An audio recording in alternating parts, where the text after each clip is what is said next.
Good morning students. मैं Sudha Shrivastava, Pioneer Montessori Inter College Lakhperabad Barabanki से आज आपको मीराबाई के विषय में समझाने जाती हूँ। मीराबाई किस समय की थी, किस युग की थी, ये जानना आपका आवश्यक है। 16वीं शताब्दी में भक्ति की धारा प्रवाहित हुई। उसमें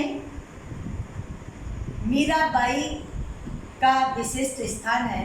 उन्होंने श्री कृष्ण के अनुपम पद को संगीत दिया था।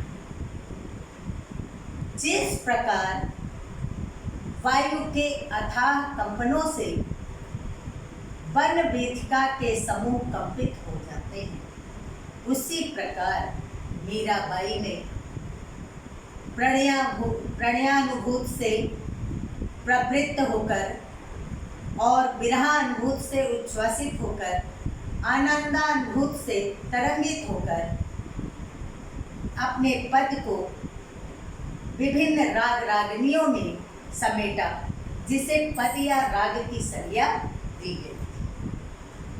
अब इनका जीवन परिचय आपको जानना आवश्यक है। मीराबाई का जीवन परिचय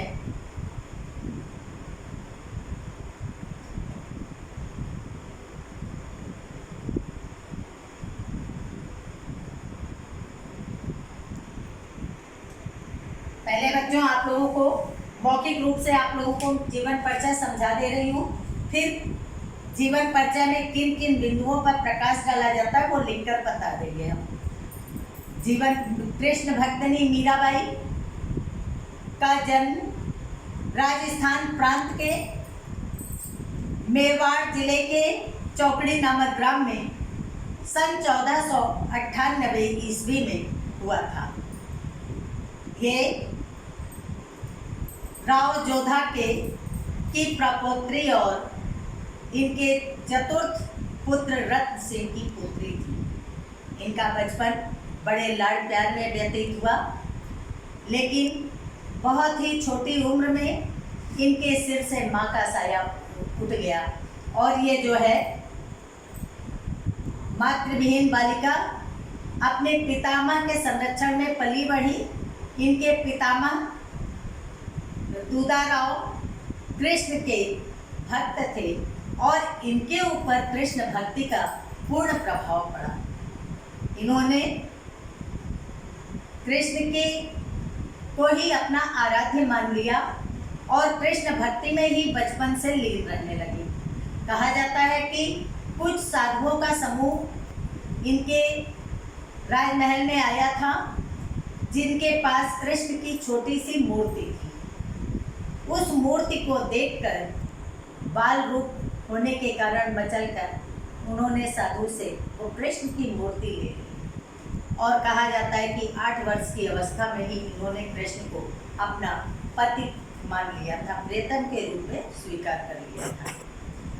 इनका विवाह सन 1516 ईस्वी में राणा सांगा के पुत्र राजा कुंवर भोज के साथ हुआ था।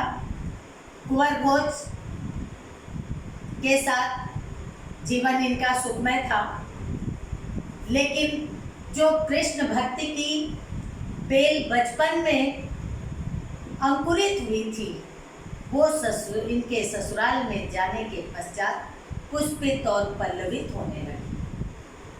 कृष्ण भक्ति की धारा प्रवाहित हो गई, लेकिन विवाह के मात्र 6 वर्ष पश्चात ही इनके ऊपर वैधव्य का अपार कष्ट आ पड़ा, जिससे ये दुखी तो हुई, लेकिन इनका जीवन जो है कृष्ण भक्ति की ओर हो गया। वैधव्य की चादर ओढ़े हुए मीरा जो है साधु संतों के साथ गीत भजन आदि में लीन रहने लगी, जो इनके ससुराल वालों को पसंद नहीं था और ससुराल वालों ने इसको अपने मर्यादा के विपरीत समझा और इनको मारने का जो है अनेक बार प्रयास किया। कहा जाता है कि इनके पास विष से भरा हुआ प्याला भी भेजा गया था जिसमें कि उन्होंने कृष्ण की छवि देखी और उसको हंसते हंसते पी गई, और जिससे इनकी जो है ये कृष्ण की भक्ति इनकी और जो है पुष्पित और पल्लवित होने लगी और दृढ़ हो गई। लेकिन वैधव्य की चादर ओढ़ी हुई थी, ससुराल वालों का दुर्व्यवहार था, जिससे दुखी होकर ये वृंदावन चली गई। वृंदावन में जो है साधु संतों के साथ गीत भजन गाने लगी। लेकिन उसके पश्चात, इनके जाने के पश्चात, उदयपुर के राणा ने इनको बहुत बार अपने महल में बुलाने का प्रयत्न किया, लेकिन ये वापस नहीं आई और वहीं से ये द्वारिकापुरी चली गई। द्वारिकापुरी में कहते हैं कि पद हरो जन की प्रीत, ये पीर ये पद गाते गाते ये कृष्ण की मूर्ति में लीन हो गई। अर्थात सन 1546 ईस्वी में इन्होंने अपने इस नश्वर शरीर का परित्याग कर दिया। इसके बाद साहित्यिक सेवाएं आपको बता दें, इन्होंने जो है अनेक लयात्मक और संगीतात्मक गीत की रचना करके हिंदी साहित्य को अपूर्व निधि प्रदान की है। रचनाएं इनकी कहते हैं कि ये स्वयं तो नहीं लिखती थी, लेकिन इनकी लिखी हुई रचनाएं 6-7 प्राप्त हुई है, जैसे नरसी का मायरा, राग गोविंद का टीका, गीत गोविंद, गरबा, फुटकर गीत, इस प्रकार रचनाएं इनकी प्राप्त हुई हैं। फिर इसके बाद इनकी काव्यगत विशेषता जानना आवश्यक है। काव्यगत विशेषता का बच्चों आप 9th में हैं, तो काव्यगत विशेषताएं क्या होती है, काव्य की क्या विशेषता है। काव्य की 2 रूपों में विशेषताएं होती हैं, भाव पक्ष और कला पक्ष। भाव पक्ष में इनके किसी कवि की क्या भाव होते हैं वो दर्शाया जाता है। तो मीरा की भक्ति भावना जो है इनके काव्य में प्रवाहित हुई है। ये भक्ति भावना श्रृंगार के रस के रूप में, क्योंकि कृष्ण को ये पति के रूप में इन्होंने माना है, तो श्रृंगार रस का वियोग और संयोग दोनों ही पक्ष इनकी कविताओं में मिलता है। उसके बाद अलंकार में इनके काव्य में रूपक, उपमा, दृष्टांत आदि अनेक अलंकार मिलते हैं।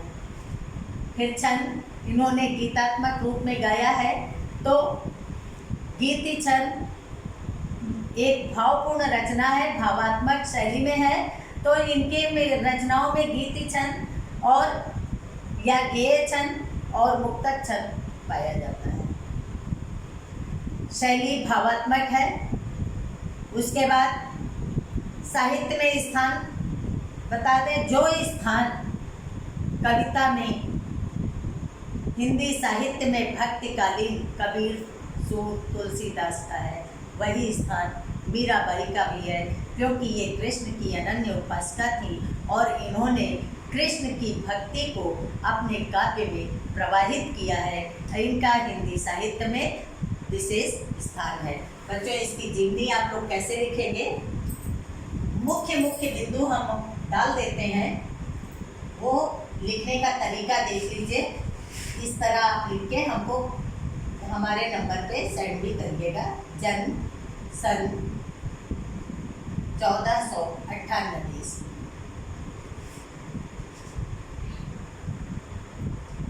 स्थान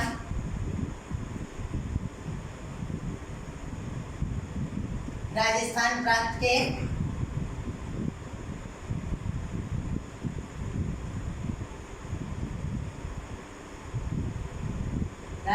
प्रांत के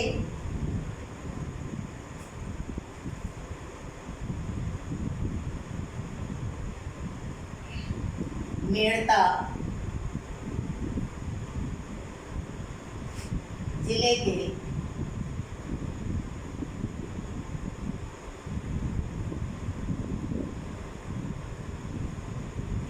चौकड़ी नामक ग्राम में हुआ था।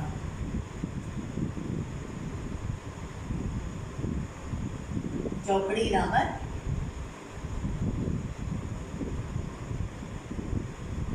ग्राम में हुआ था।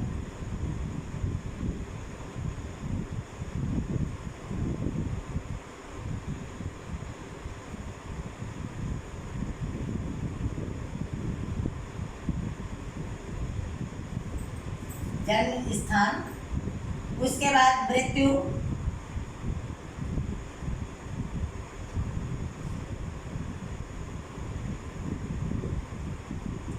मृत्यु में सन 1546 ईस्वी।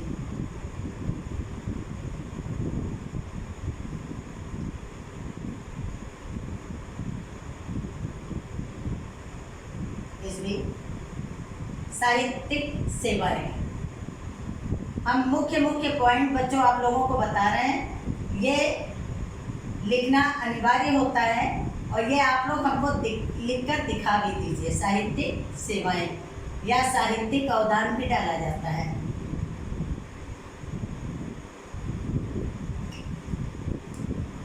इनके काव्य में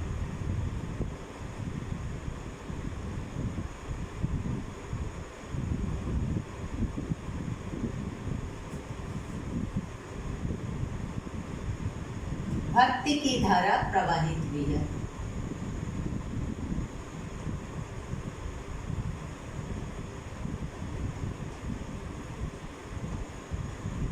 भक्ति की धारा प्रवाहित हुई है।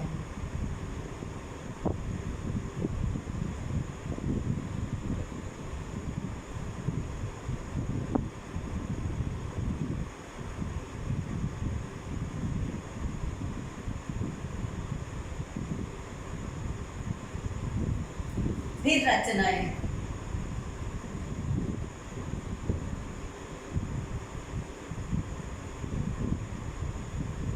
नरसी का मायरा,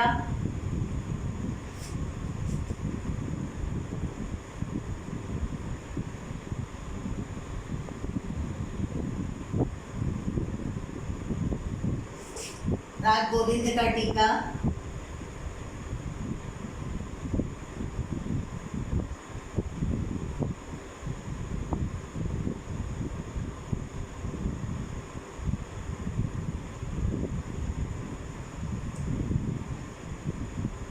गीत गोविंद,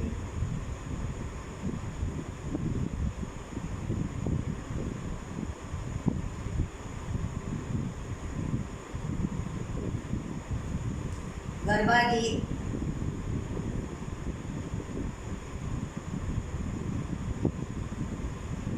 फुटकर पद।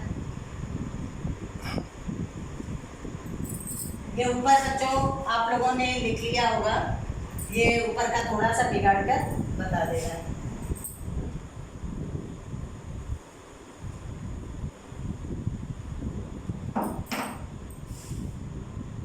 गरबा गीत, फुटकर गीत।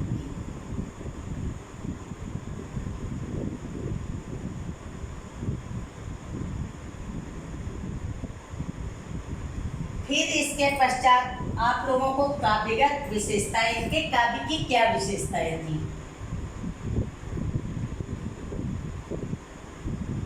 काव्यगत विशेषताएं,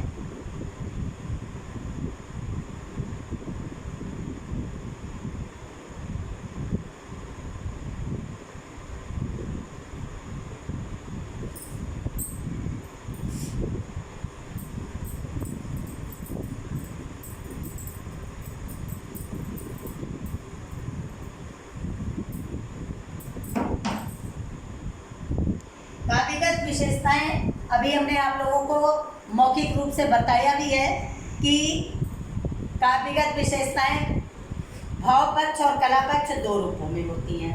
भाव पक्ष में इनकी भावात्मक काव्य की क्या विशेषता थी उसके बारे में बताया जाता है, और कला पक्ष में लिखने की कला क्या थी, मतलब इन्होंने रस छंद अलंकार का किस प्रकार प्रयोग किया है ये बताया जाता है। अब आप 9th क्लास में बच्चों तो आप लोगों को इतना लिखना आवश्यक है, लेकिन वो आपके कोर्स में जीवनी आती है तो बहुत बड़े में नहीं लिखना है, इसलिए हम थोड़ा संक्षिप्त रूप इसका आप लोगों को बता रहे हैं। तो लिखिएगा इनका भाव पक्ष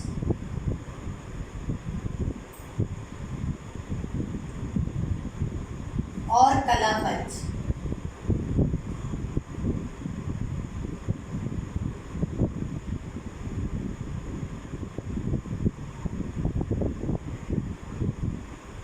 दोनों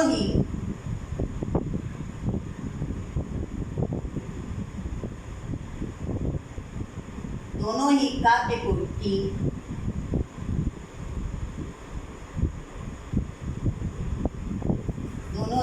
की अनुपम निधि है।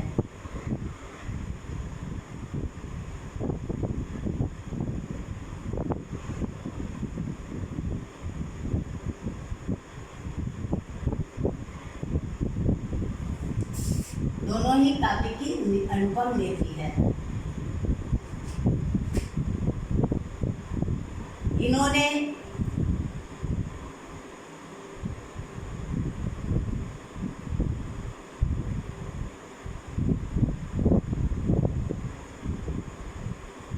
जहाँ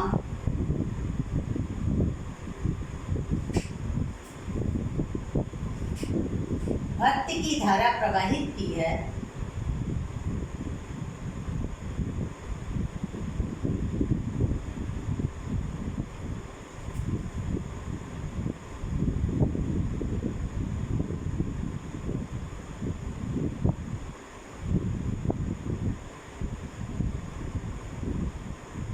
वहीं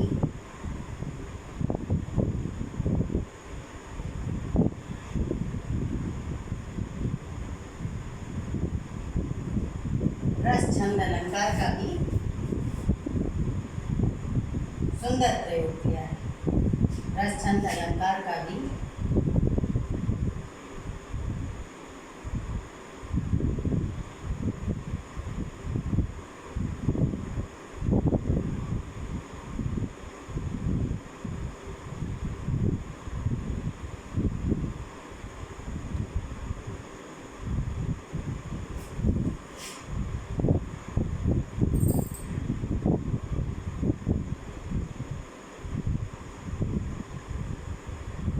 भाषा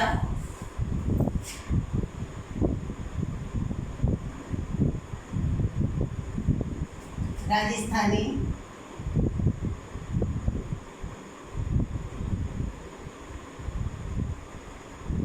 ब्रज, गुजराती,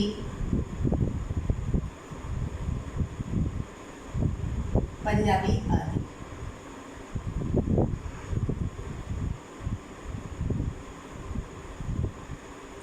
इनकी कविताओं में दोनों ही प्रयोग मिलते हैं।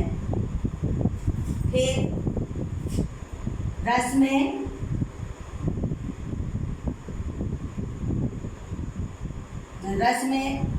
क्या लिखेंगे? श्रृंगार रस के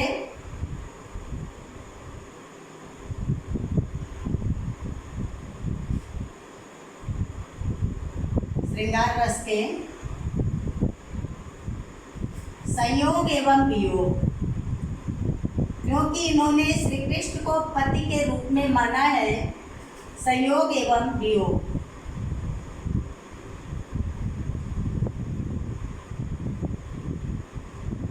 दोनों पक्षों का सुंदर प्रयोग, दोनों पक्षों का सुंदर प्रयोग किया है।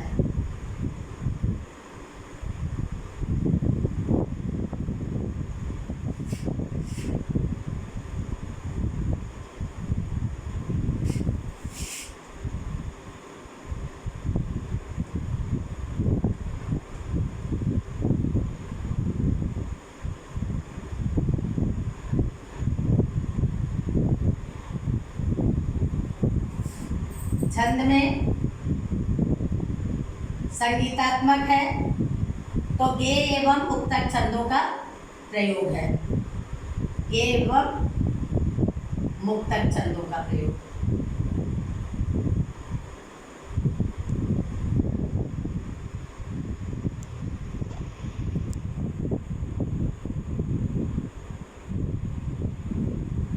अलंकार,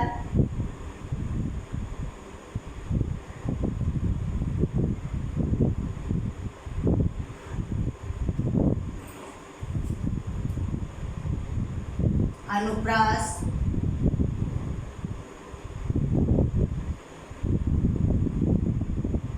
उपमा, रूपक, उत्प्रेक्षा आदि।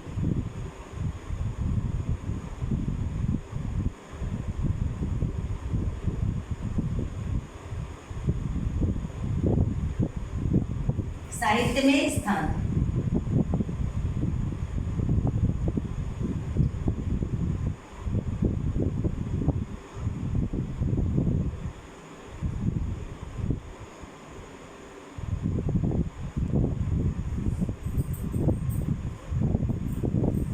भक्ति की,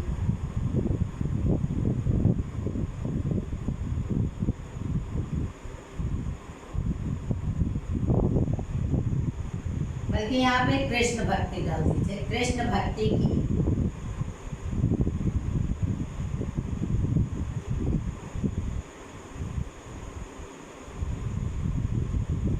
अनुपम धारा,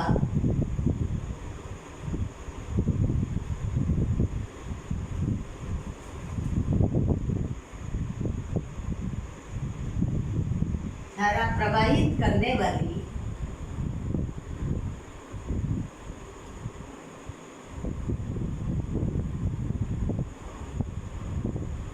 करने वाली,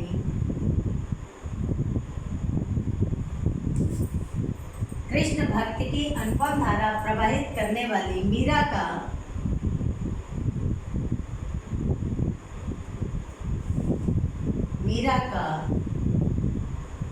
हिंदी साहित्य में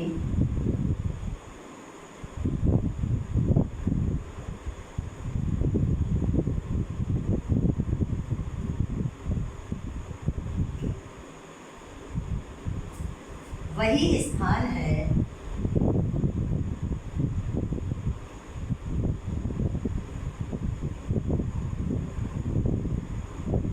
जो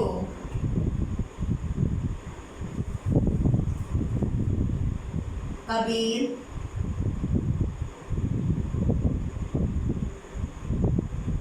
सूर, तुलसी का,